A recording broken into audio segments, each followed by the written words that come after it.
Welcome to Free Flow, St. Lucia's best and biggest podcast. Let's get it. Or CFO. CFO, yeah, okay, yeah, I figured then. And what does Zico do in what is his masters in? Well, his master's in mechanical engineering. Okay, and yours is in In also mechanical engineering. okay. Well, mine is masters of- advanced manufacturing and design, but okay. mechanical engineering. And then Dylan is what? MBA, In what? business administration, generally. That's what the MBA is. Yeah, master's in business. Okay. administration. I didn't go school, so like I don't really know what the qualifications all are. the fancy letters. Yeah, but yeah, exactly. All the fancy letters, I have no idea what that is.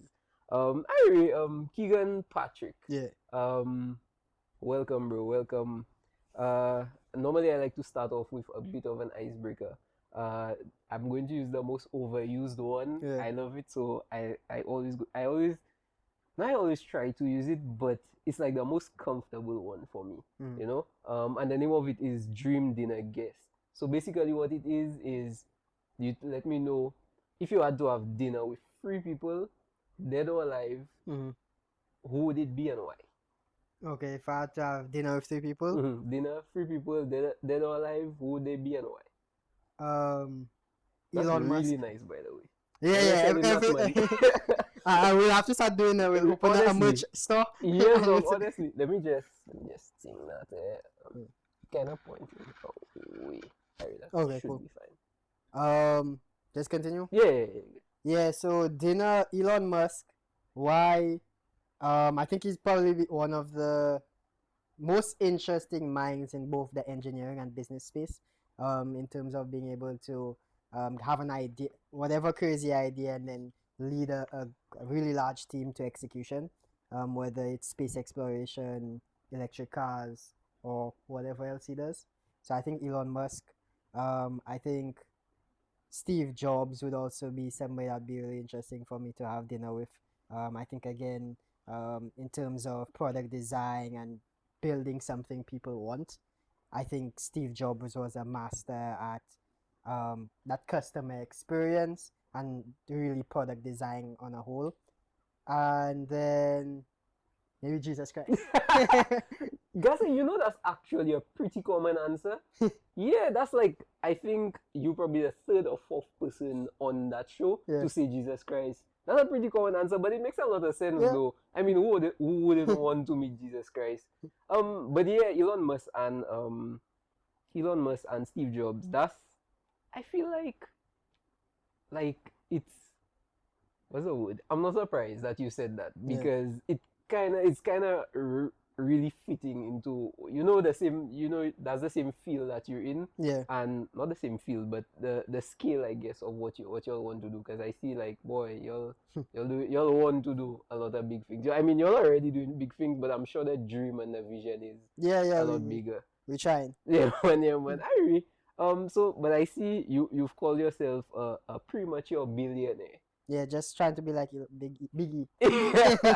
Premature billionaire. So you truly want to be a billionaire, or is it just a thing you say?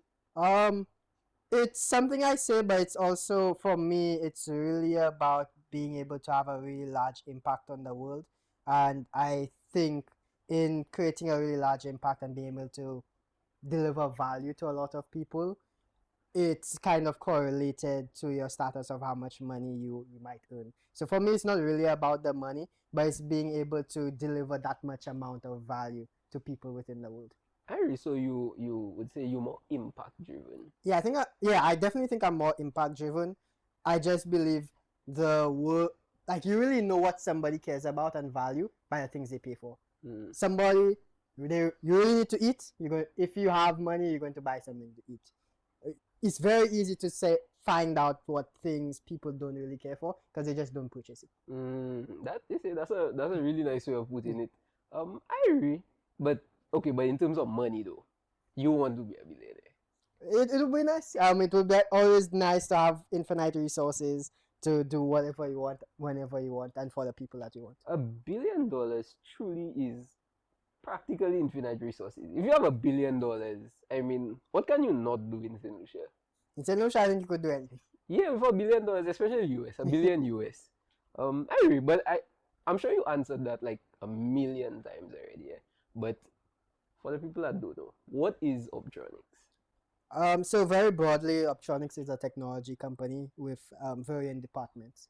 We focus a lot on software development, helping a very wide range of persons and organizations build new software. So from government agencies to large enterprises within the region to small startup founders and small and medium-sized enterprises. But then one of our largest and departments is also our education department, where we work with governments and NGOs and large organizations to host large-scale STEM education programs, Yeah, teaching man, I see all persons that. AI, robotics, and programming. So we've worked with the government of St. Lucia, we've worked with the Eastern Caribbean Central Bank, and we've worked with a number of different players within the space.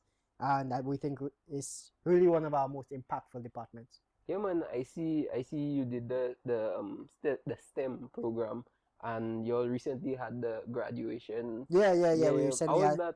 Yeah, that was good. I think we had over 150 students upskilled this summer, Wow, that's bringing a our lot. total students upskilled to over 1,000 this year. Wow, yes, yeah. How did you feel though? Yeah, well, I was able to gratefully be able to attend the final ceremony. I think it's really interesting to see the progression of the different students, especially when you think about when we first started 5 years ago. There's students now in universities. There's students now taking internships at Orbtronics and other companies. One of our star students is at Columbia University, Wow. so that's one of the things that we set out to do in our founding mission. We want to be able to create more opportunities for persons to go up to university and come back to St. Lucia to help us in building this technology ecosystem and advancing not only our nation but the Caribbean. So it's nice to see some semblance of what we first set out to do 5 years ago actually happening. Yeah, man, that's actually a really nice thing to see. I actually wasn't even aware that it was like that Yeah. large a number of, like I thought it was like probably 40 people or 40 people. I didn't know like it was up to about 1,000 people. That's crazy to me, yo. Yeah, well, 1,000 people is over the years. Yeah, but still, that's like 1,000 people in total. But I was coming to ask something and I forgot. Oh yes, you said 5 years ago. You started that company 5 years ago. Yeah. I had no idea. Yeah, we started in 2020. So, well, we started off really small. It was just me and Zico in the back room of my grandmother's house, playing with computers. But at that point in time, like we started off with 2 people. We were still going to university, so the company grew a little bit slowly for the first 2 years until I finally left school and we kind of started working on the business more full time. So we incorporated in 2022, and we've been fully incorporated since 2023. And I think over maybe from last year, we now have a marketing team and stuff like that. So probably from last year, a lot more people know about us. Yeah, because let's just take a step back a bit. You say you and Zico been playing with computers at the back of your grandparents? Yeah, my grandmother's house. Your grandmother's house, right? How did the whole idea come about? Let's start from there. So the story is quite interesting. So Zico and I really knew each other from like St. Mary's College. Yeah. We had the opportunity to represent St. Lucia national robotics team at this international robotics competition, which was like a robotics Olympics. When we went to that competition, we were like 16, 17 years old. We realized how far the Caribbean was behind the other countries, where there were students who were using simulations. They had computer aided designs of their robot. We really just put pieces of metal together and tested things out, let them crash, and then we had something that worked. But it wasn't like that for the other countries. They were really well engineered. They had a lot more resources than us. And then we thought we didn't need to be at that disadvantage. We thought like we had enough resources in the Caribbean. Yeah. We had enough talented people within the Caribbean. So at that point, we had like some idea that we wanted to help close this technology and economic gap between us and the developed world. Some people call us the third world. yeah, exactly. So in 2020, we were forced back home because of COVID. And then we started saying, okay, the first thing we need to do if we want to close this gap is help develop our human capital. And that's why Orbtronics started with this education department, teaching persons programming and STEM education. And from there, we branched off into software development, and we broadly a technology company. Okay, but so you said you wanted to educate people. How did you go from just talking about it to actually getting to the point of getting people that you want to teach and developing it to that level? So we first started with like what was the program we wanted to design. We decided, okay, we're going to teach persons how to design things in a computer-aided design software. We decided we're going to teach them how to program. In the time we're in the height of COVID, so then we also decided, okay, we need like some flagship project that the students are going to work on. So at the time, I was working on hybrid drone design for school. For school in my final year of university, and then that hybrid drone design was to deliver medical supplies from one point to another because it was COVID. People were locked inside. They needed vaccines.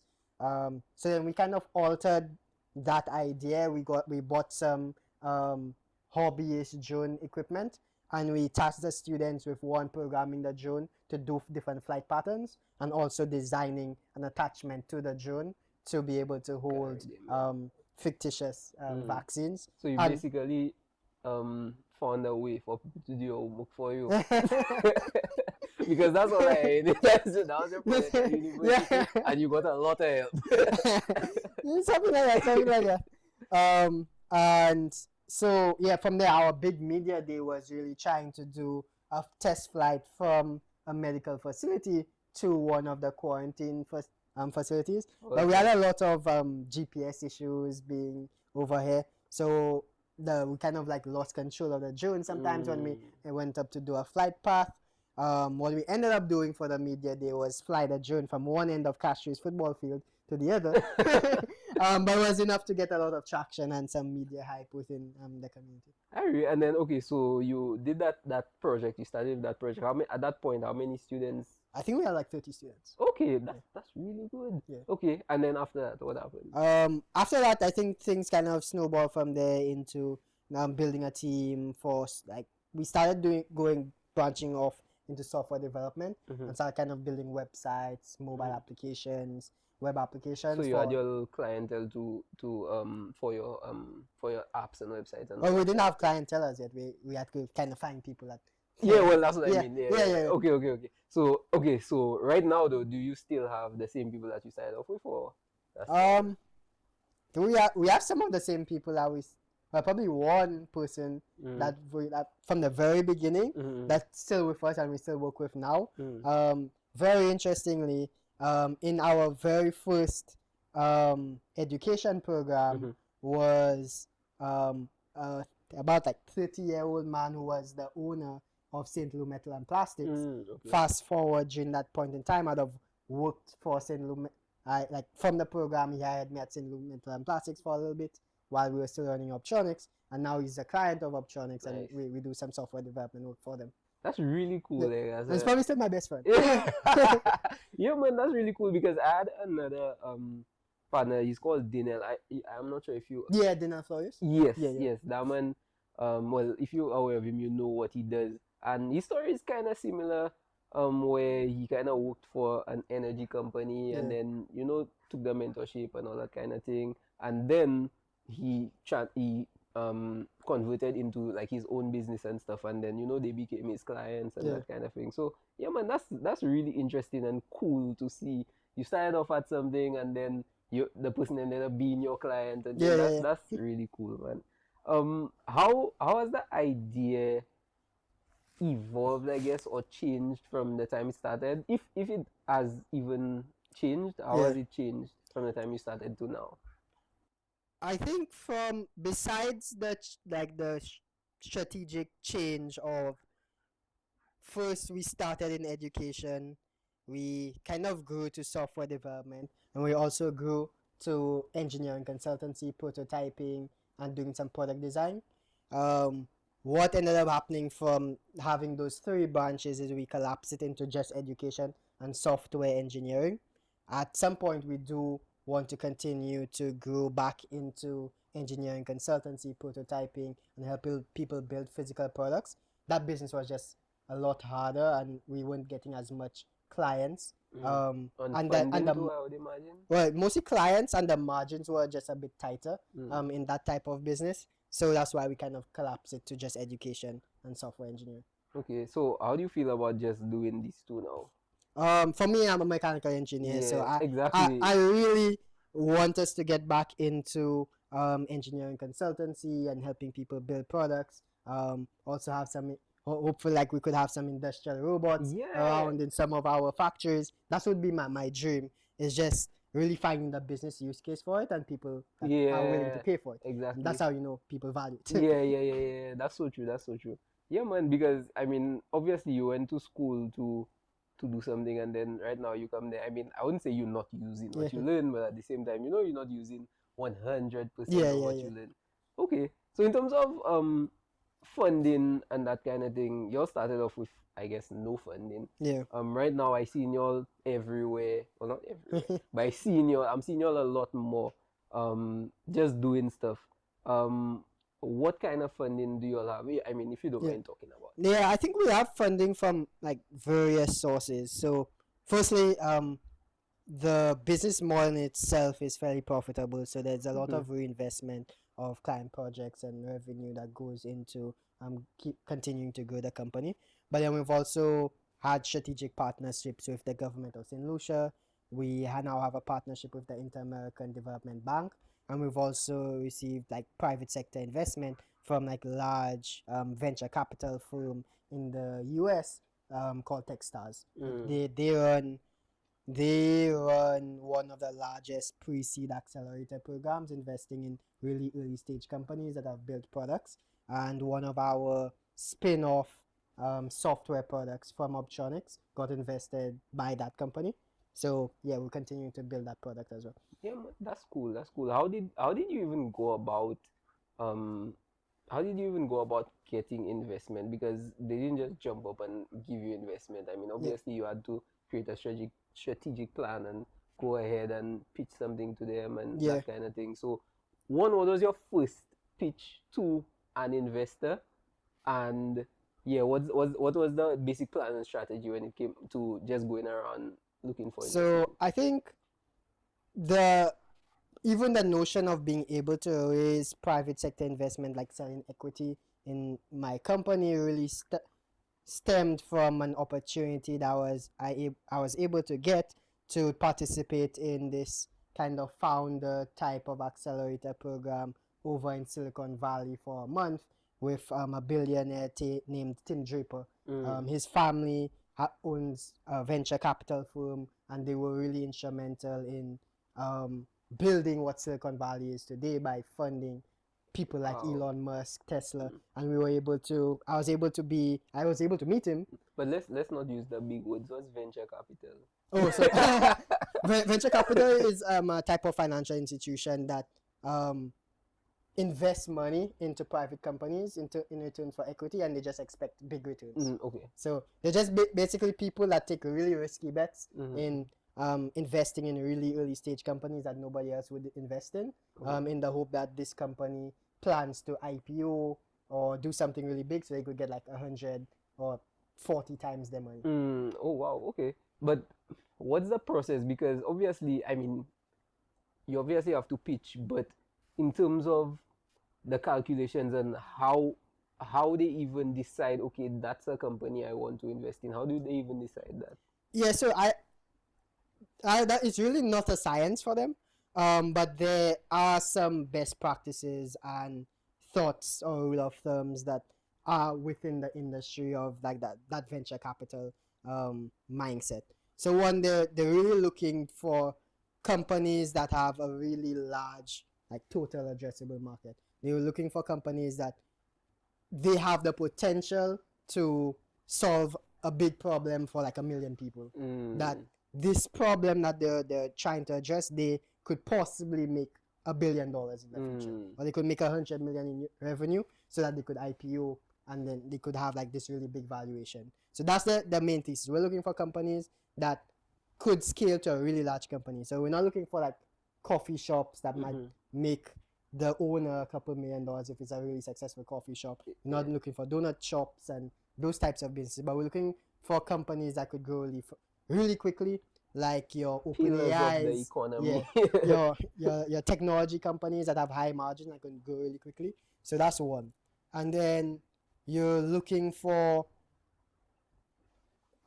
like key problems that are faced either by a lot of people or by a few big players. So problems that are faced by governments and or that they're willing to pay a lot of money for, or large organizations and they're willing to pay a lot of money for, or problems are faced by everybody on in the planet and everybody's willing to pay at least something for it, so that you'll be able to get that really big market.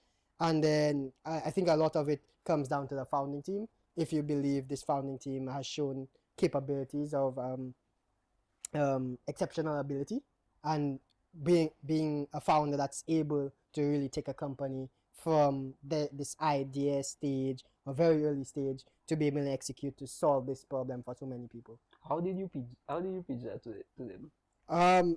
Well, I think one, the pitch in itself is really a numbers game. So I probably pitched over 150 investors. Wow. And so it's over time of pitching, refining, getting feedback. Also, one of the things is really hard to get feedback because everybody wants to be really nice to you. So you would pitch and everybody would say, hey, yeah, you did a good job, but you realize you didn't do a good job because you didn't invest. Exactly. So after a while, you kind of pick up on, okay, what are the things they ask questions about? What are the things like I didn't explain properly? And you kind of iterate through that process. But there is like some best practices of things that you want to speak about. You want to speak about your team. You want to speak about what's the problem. You want to talk about what's the solution to the problem. You want to talk about how big that problem is, what's the competition in the market, and you kind of go through these things so that you make the investor get a very broad overview of the business and why they should invest their $100,000 in you. Yeah, obviously, I can see it's like, I guess, to dumb it down a bit, it's just making the investor feel safe. Yeah. Like, Yeah, so you're really trying to remove all of the risk in their mind. You're trying to make them feel like when you give me this $100,000, it's just not going to burn into paper. Exactly. Yeah. But in terms of, I mean, obviously you did your calculations because you have to pitch. Did you ever, I guess, I don't want to say make the wrong calculation, but you know, sometimes you start a business, you think you need that amount of money, but when you really look at the vibe and you realize like, boy, I probably need 100,000 extra or $50,000. Yeah, I think that's all the time. I don't think budgets are ever accurate. I think budgets are fictitious, and especially in a show where you're doing something like it's never really been done. So you don't have nothing to get feedback from. So I think a budget really and truly is a risk mitigation element where whoever you're speaking with, whoever is the financier, like they need to know how much or have a ballpark of how much. But I think at the end of the day, everybody knows the budget is not perfect. Nobody knows for sure that every single line item is going to cost exactly this amount and we're going to be able to complete the project exactly how we said it for exactly this dollar amount. But I think it's being able to show that, okay, this is our high level plan. This is what we're working toward. This is the controls we have in place to make sure that we're at least close to the budget and we're not going to have unexpected budget overruns in executing this process. And we're going to have checks and balances for you to show you, okay, what's the deliverables or what's the metrics that we've been able to achieve with the money you've given us. You gave us $100,000. After $20,000, we were able to get 10 new people onto our platform. So you could see that progress. So over the next $25,000, we're actually able to get 30 more people. So you could see the growth and that progress. Maybe our target with that $100,000 was to get to 200 people, but you could have seen the process of us growing from the 25 and we actually got to 150. And then you could, but as an investor, I could see the speed at which you were able to achieve those different metrics. And maybe I might still be interested to invest more. Yeah. Because I could see the speed of execution and you're actually executing versus you told me you would have spent $100,000 to get 200,000 users using your platform and you have 10. Yeah. Okay, so as anybody, well, I have so many questions jumping around in my head. I don't know which one to ask first. Okay, let's start with that one. Has anybody voiced concern after investing? Voice concern. So not with our company, or companies. For me, most of the time, thankfully, but I think we have a really good team and we've executed on almost everything that we've ever said we were going to do. So our investors and our partners are fairly, to my knowledge, very happy. Okay, that's really good to hear. In terms of ownership though, you said you were incorporated in 2022, Yeah. 2023. How much of the company do you actually own right now? Like 40+%, 47%. 47%. In terms of how, okay, explain that to people that don't know, including me. What does that mean? Yeah. You own 47% of your business, which is less than half. Yeah. So when you, well, I own the company collaboratively with various people. So my co-founder, there's Dylan. In Orbtronics, we're the only persons that have shares on our cap table. So the equity split is between the three of us. Okay. We have another company which is a venture-backed company called Riffbid. It's incorporated in the US, but on that cap table, you have me, Zico, Dylan. You have Orbtronics on that cap table, and you have Techstars on that cap table. And we're looking to have more investors because we're actively fundraising for Riffbid. So in terms, so your ownership of the company could change over time if you're fundraising and you're selling shares or selling percentage of that equity in your company. Yeah, I'm assuming you have a cap as to how much, like, percent that you would be selling, you know? Yeah, so at this point in time, we don't have, like, it's not a set hard cap, like, I don't want to give up this amount of the company, but it's being able to manage how your equity dilution happens over time when you're selling equities in your company. But one of the things I think about is, do I want to own 100% of a grape, or do I want to own 10% of a watermelon?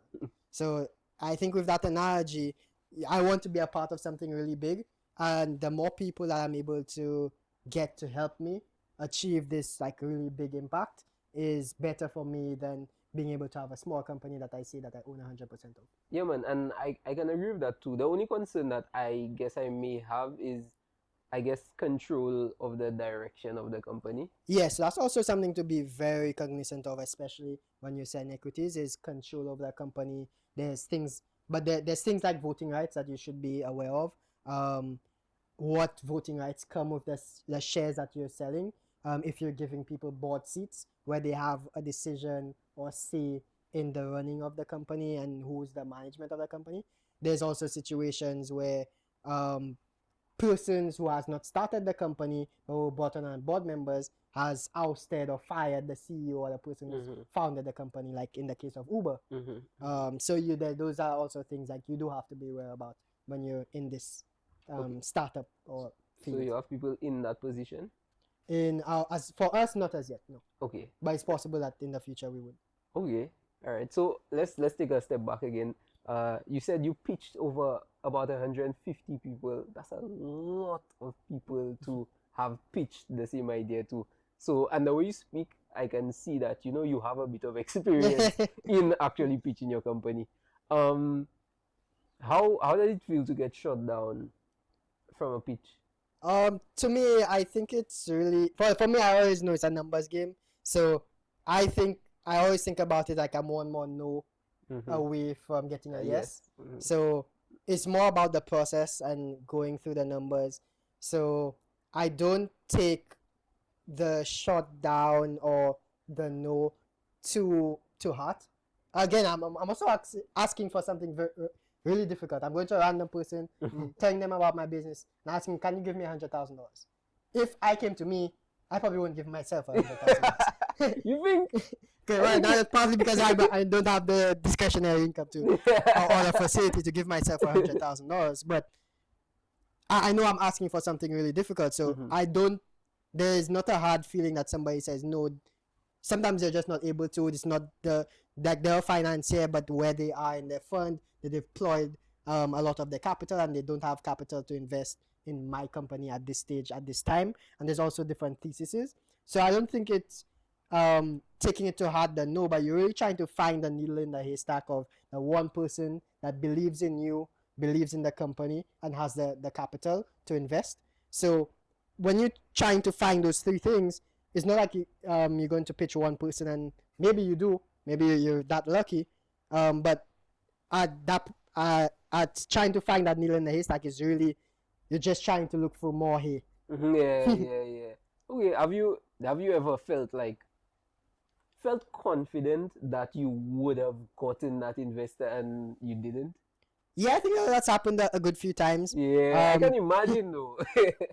Some of them were still waiting. We're still hoping that they would, Okay. because we do keep we have like a newsletter, and we send out updates about the company, and we do add everybody into our newsletter, because like one of the things is maybe like they didn't want to invest now, like this was not the time for them. Like So fun.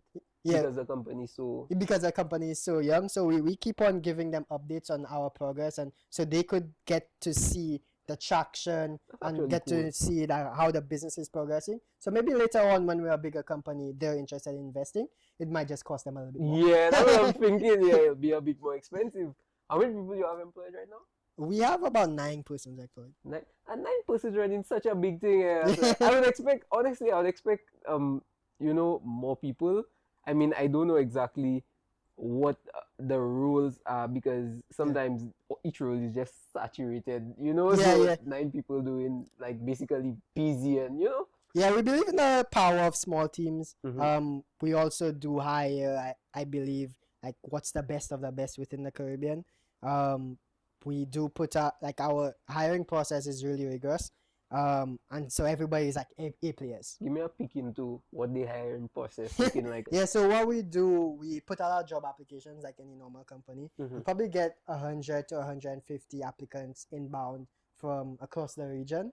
And from there, our team, I personally review all of the resumes, and then we down select, okay, what are the top people that we want to move on to the next round. So then they have a technical design round where we send them over like a technical question of a project that they have to work on over the next week. So they have a 7-day deadline to build this software, this project, or depending the role, but they have something to build, or something that's going to take them 7 days. And from that stage, we probably weed off like 80% of the applicant pool that we sent the technical design on, because 80% of people just not able to finish it, or they probably don't have enough commitment or wanted to be a part of the company enough to outlasting yeah, game. to work on a 7-day project. And then when we do get that those final top 20%, then they meet with our technical team member, who then asks them some technical questions, and they have an interview round. And she then selects who's the best people out of her bunch, and then there's a final interview round with us as the founders, where we kind of gauge if you're a technical fit, well, not a technical fit, but a cultural fit for the company, and if we think we could work with you, and then that's when you get finally selected. I see you'll hire old fella there. No disrespect. No disrespect. Yeah, but I see you'll hire older fella there. What's his name? Dinesh. Dinesh. Yes, Yeah, Dinesh. What is he again? What's his role? So he's our innovation hub manager. Okay, and what's that? So we opened our innovation hub as a co-working space over in Rodney Bay. He's here? Yeah, he's Okay. So really to help bring together entrepreneurs in a modern workspace, and also get access to like our technology development team. So if you're building a business, if you're a creator, we could help you think about how can you use technology to grow your business faster. So we have this really collaborative environment within that ecosystem, and he's really responsible for helping us grow that technology ecosystem and that co-working space as well. Okay. So apart from Dinesh, I guess he's not a solution. Yeah, he's a solution. Oh, he's a solution. Yeah. Sorry, Dinesh. So is everybody that you all have hired right now solutions? No, we have a Jamaican, we have an Ethiopian, we have some St. Lucians. Yeah, so I think those are the nationalities. I like to say we have an interdimensional team Yeah. because we have a team member that's currently in 2020. He's currently in 2018. Wait, what does that mean? So Ethiopia actually works on a different calendar, which we learned recently. They're currently Oh. celebrating New Year's today, Oh. and it's 2018 over there. How does that even work, yo? Because they operate on a different calendar than the rest of the world. Almost like China. China I'll have also to has do- a different calendar. Yeah, I know about China, but I didn't know about Yeah, Ethiopia. yeah, they have the Ethiopian calendar. I'll have to do some more research on that. That's actually crazy. So the man working in the past. Anyway, how much research actually went into that before you even started? Because you started that while you were going to school. Yeah. I mean, it was kind of like something you were more playing around with when you just started. So before you actually were serious about that, how much research did you actually do before moving forward and saying, yeah, that's what I want to do? To be honest, I don't think there was much research in figuring out this is what we wanted to do. We just, over our time growing up, realized like this really glaring problem, and we just decided like nobody's solving it, so we need to solve it. Yeah, I feel you. Okay, so one of the biggest problems I realize people have, and I don't know if y'all ever experienced that, because y'all actually, I realize, focus on a lot of funding, because that's really and truly what you need, is funding to actually execute what you want to do. But what I find a lot of small businesses experience is, yeah, you have money, but then you get your revenue from your business, but then the revenue you get, you either can use that revenue to sustain yourself, or you could use that revenue to invest in the business. Yeah. But you could either do one or the other. So what was the solution to that, I guess is the question I'm trying to ask. Well, one, I think fundamentally is just like bad business model in terms of how you look at it. So when you're setting up your business, one, the payment to sustain yourself should fall under expense line item as your salary.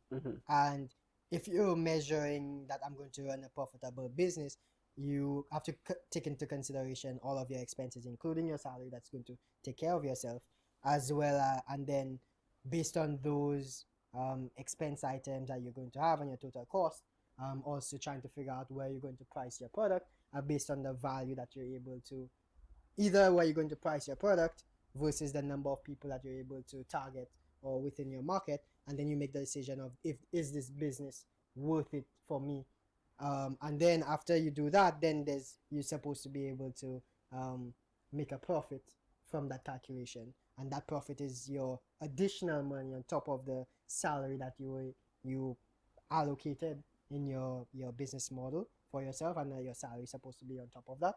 Well, I mean, your profit's supposed to be on top of that.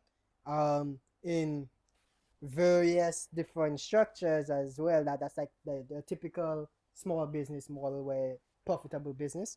In different structures, you have your startup environment where you're using a lot of this capital to reinvest into the company, and what you're betting on is that you're able to grow your top line revenue really quickly, and you're taking on additional capital to help you to continue to grow the company and grow that top line, and then later on optimize to reduce your costs so that it becomes profitable in the long term. But what you're looking to do is capture mass of the market so that you're like the biggest player.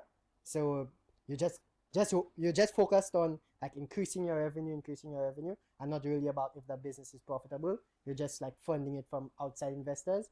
And when you're at a 10, 20, 30, $100 million company, then you start figuring out how you're going to become profitable to start repaying your investors. So that's what some people also do in like the startup community. I feel like, from what you say, like some people's idea is just not big enough.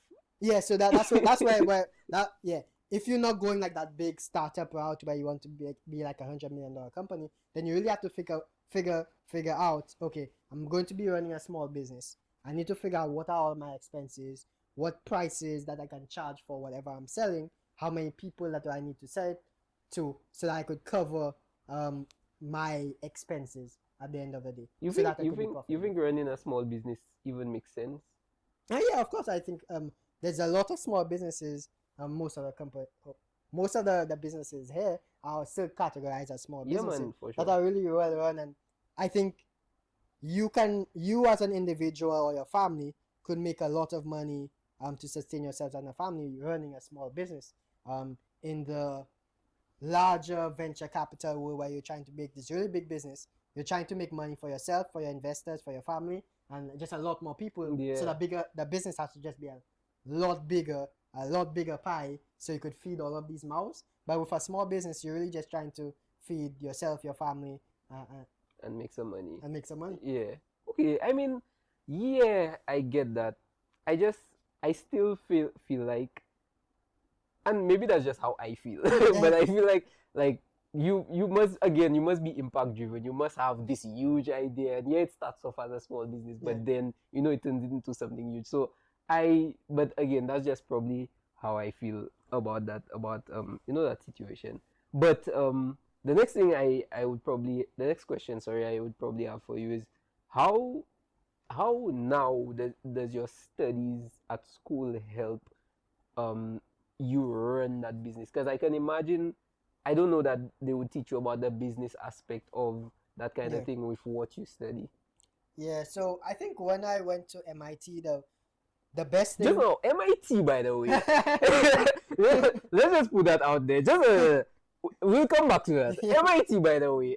Did you want to go to MIT?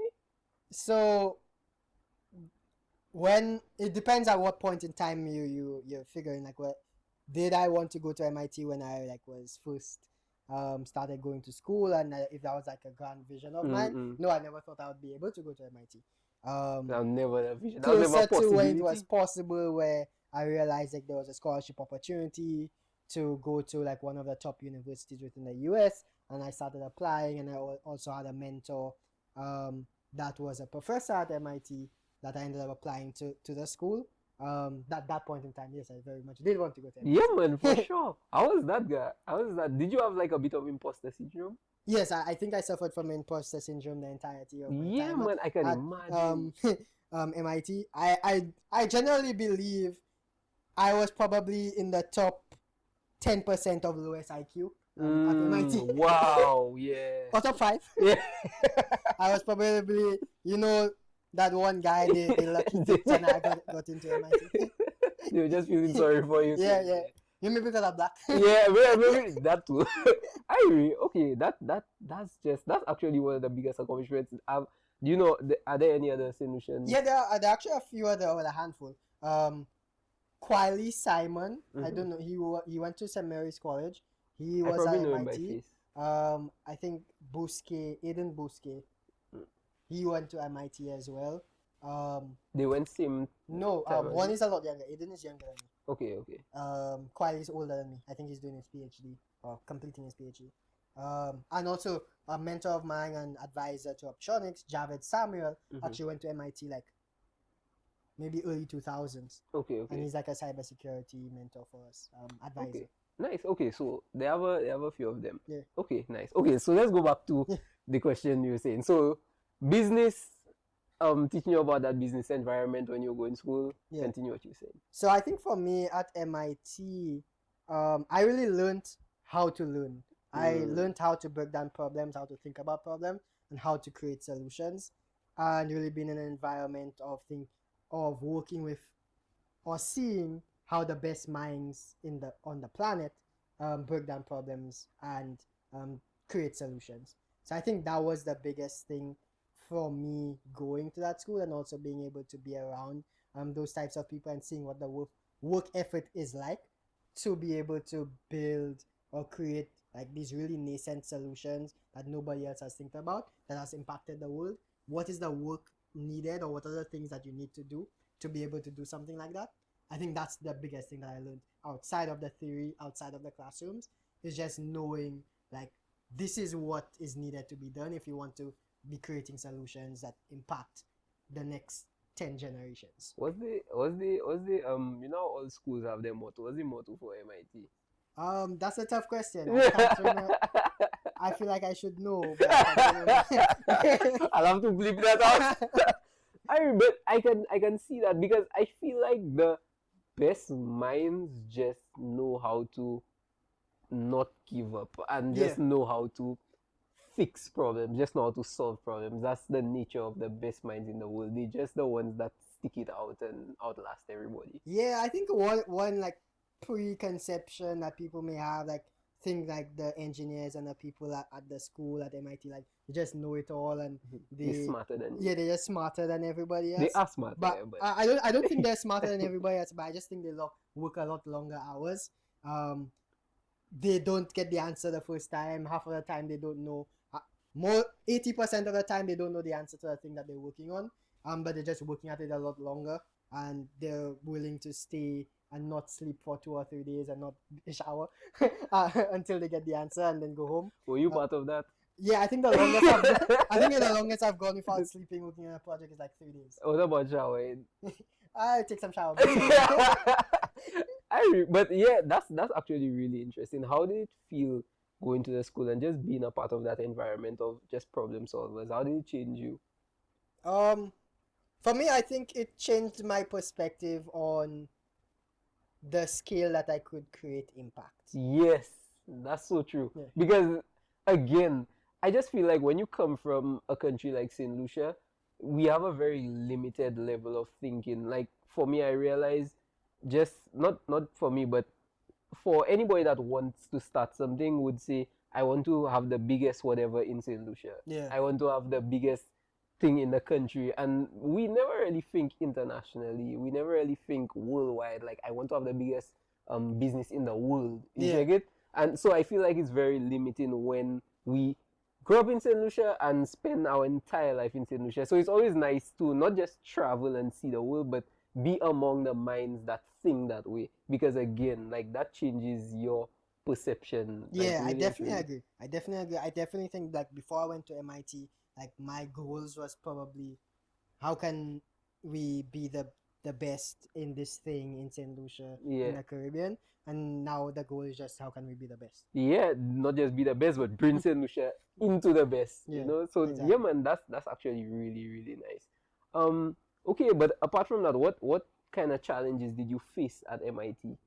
I think the major challenges that I faced was trying to run the company and be at MIT. Yeah. I think That's that was actually probably crazy. one of my most taxing times mentally during that period.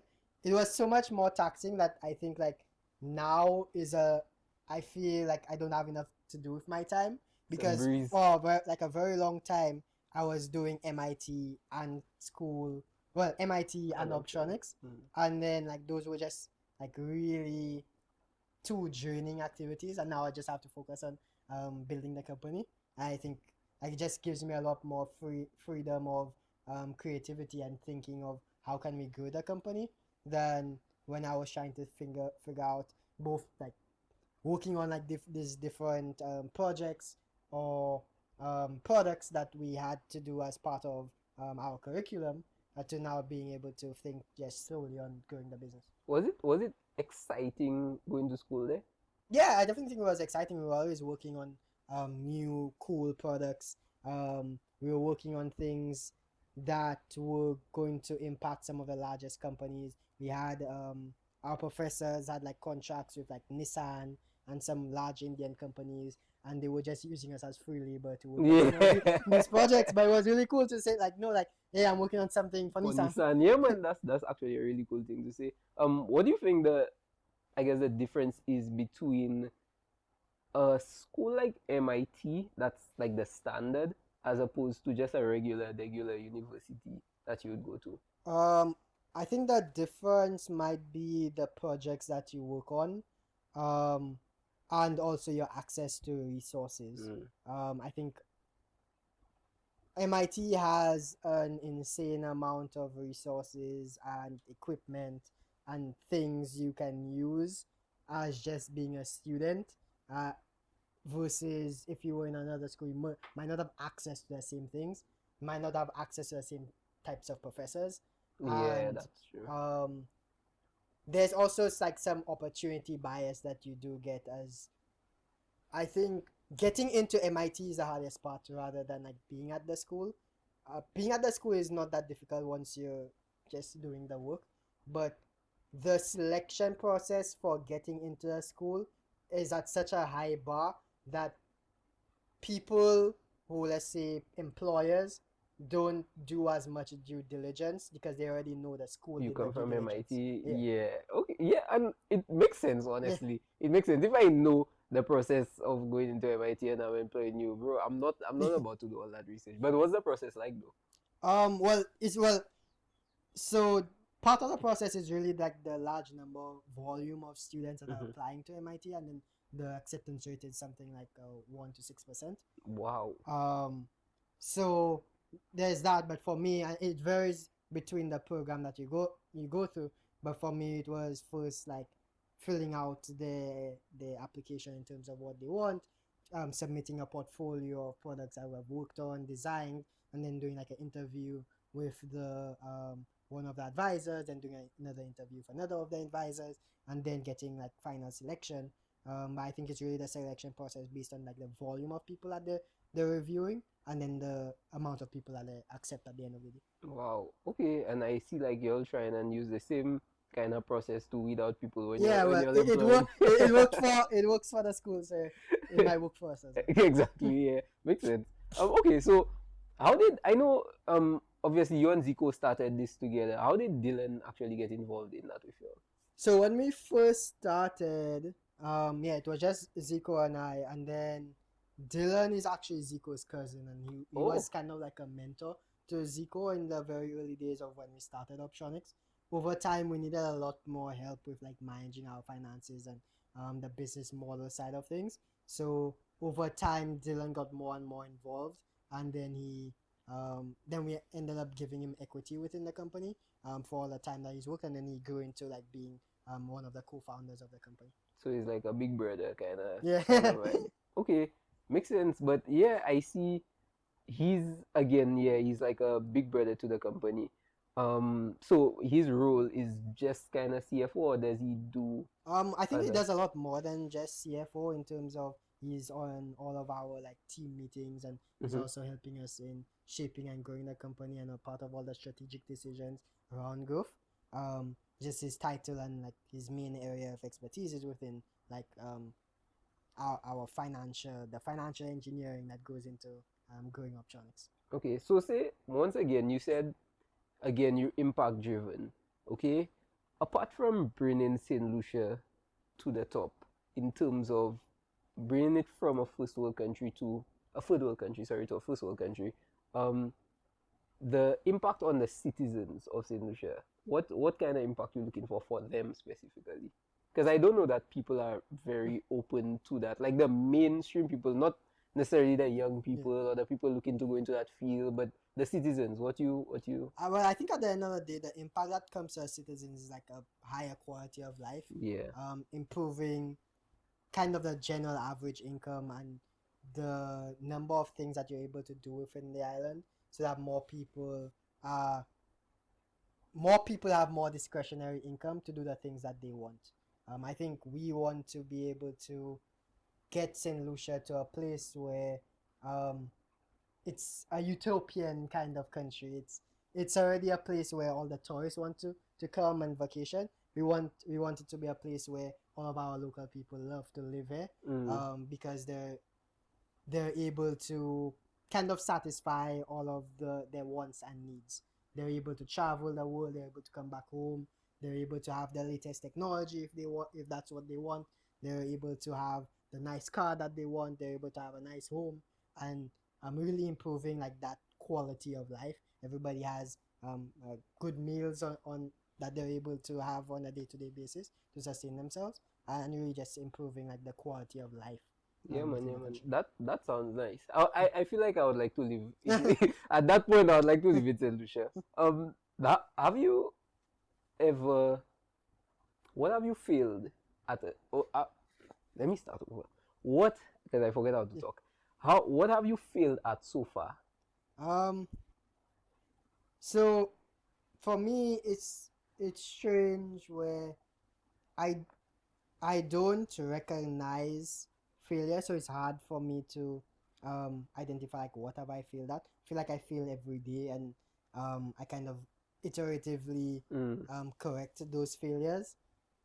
To point out like one major thing that I feel at becomes like really difficult because I just don't recognize things directly as failure, Yeah, but man. just as various opportunities that I was able to learn and correct really quickly, so that though like those failures wasn't really a failure, but it was part of the success story. So it was part of founding Orbtronics. So like, was that really a failure? It was like part of me getting to MIT. Was that really a failure? Because I didn't get to MIT on my first try. Oh, really? It was a second. So I applied. Well, what happened was I applied to one MIT and also to a scholarship. I got into MIT, but I didn't get the scholarship the first year. So I asked them to defer, and if I could try again next year. So I got into MIT again, and then I tried to apply for the scholarship, but the second time I got into the scholarship. Nice. So it was the first time that I didn't get the scholarship a failure. I don't know. I actually learned a lot from and how to improve my application for the second time. Nice. That's actually, bro, I love that perspective because I feel the same way. And if you had given a different answer, I would try to give you that kind of perspective, because I do feel like when you just go through certain things, you don't fail until you give up. Yeah. You don't fail until you give up. I mean, you have the answers, you get the answers from the failures, right? And if you don't fail, then I guess you'll stay comfortable, or you'll not improve, you'll not grow. You check it. Exactly. So yeah, man, I love that response. In terms of growth though, if Orbtronics does everything within your wildest dreams, how would Orbtronics and St. Lucia look in the next 10 years? I think if Orbtronics does everything in our wildest dreams, Orbtronics is probably in 100 countries around the world. Wow. I think we'll probably IPO'd in a few different stock exchanges. In terms of what St. Lucia looks like, I think St. Lucia becomes the birthplace of what we've coined as the Silicon Forest. I think we as an economy surpass what is current day Singapore. I think that nation, as a small island development state, has done really well to accelerate economic development within their region. And I think in a future where Orbtronics has achieved our goal, St. Lucia is really a place where new technology innovations is happening, and we've accelerated our economic development and our human development index 10x. Nice, bro. I love to hear that. One question I have though: if you could change one thing, whether it be a mistake, whether it be something that you would have done a little bit differently with the knowledge that you have now at this point in Orbtronics, what would that be?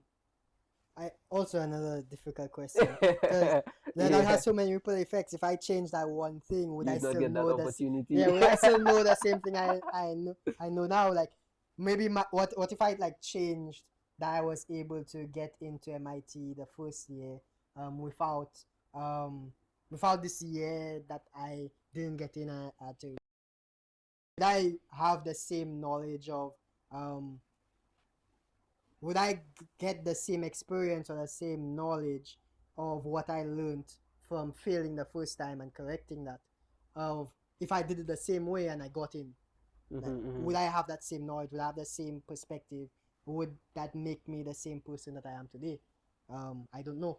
So going back and change things is a difficult one for me, but I always think about how can I change my actions for the future, in terms of, okay, something in the past has negatively happened, but how can I use that past experience to project a better future outcome, rather than trying to think about what I could change in the past. Yeah, man, I really love that your perspectives. I feel like you think the same way I do, but you younger than me. I mean, you're not so much younger than me, but you executed at such a younger age than I did, that it just makes me happy to see that you actually doing these things. Like, I'm now thinking about these things, you know. I mean, obviously I'm not that much older than you, but you know, at the same time, it just makes me happy to see that, you know, you're not just you, but all of you all actually execute. I mean, I know it probably has a lot to do with mentorship, Yeah. guidance along the For way, sure, but for sure. yeah, man,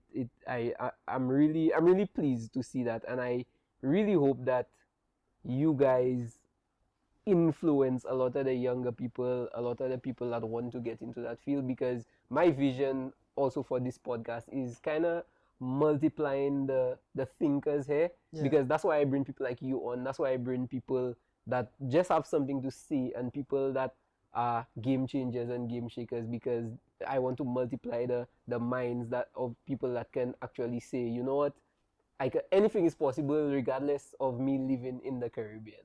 Yeah, Which and I really commend the podcast, and I'm really happy that you were able to invite me. Yeah, man, no problem, man. You know, it's always a pleasure to have people Yeah. like you on. I love people like you, bro. So yeah, man. Thank you so much for being here. But yeah, so let's move on to a bit of, I guess, a lighter note, a less serious Yeah. note. I normally like to play a game towards the end of Mm. the show. It's a very simple game. It's not like the other games. I actually wanted to play a game called Back to Basics with you, Yeah. but you go MIT, so it not really making sense. You check it. I was going to Back to Basics is basically a game where I ask you primary school questions, you know, but you I might have failed, but yeah. yeah, That's good. no, you don't know failing. Okay, so what I have is rapid fire questions. Okay, so basically I'm gonna ask you some questions, about 10 to 15 questions, and you basically just answer as quick as possible. Okay. Simple. All right, just let me know when you're ready. Ready. Okay. Build a $10 million company you hate, or a $1 million company you love. $1 million company I love. Really? Okay. Close a deal in a suit or in pajamas. Suit. Okay. Look better. Lose all your investors or lose your top client. Lose all my investors. Triple your revenue overnight, or triple your free time overnight. Triple my revenue overnight. Lead a team of geniuses with egos, or hardworking average Joes. Geniuses with egos. What? Anyways, always be an hour late to meetings, or forget half your talking points. Always forget half your talking points. Forget half my talking points. Really? Make I money. don't like being late. Make money off of something boring or something slightly controversial. Slightly controversial. Have an office with no AC or no Wi-Fi. Oh, noisy. I know that. Go viral for something dumb, or go unnoticed for something brilliant. If you go viral for something dumb, they'll discover Orbtronics. Probably go viral for something dumb. Yeah. Okay. Favorite book. Favorite book. That's a good one. I have a few. My favorite book is the one I'm writing, Premature Billionaire. Wow, really? You actually have that? It's not out yet. I'm currently working. No, I mean like Yeah. that's actually a real thing. Yeah. Nice. Favorite movie. If you want to find out more about it, you could email me Keeghan56@gmail.com. I go put the plug right Yeah. there. Favorite movie. Favorite movie. I don't watch that many movies. What's my favorite movie?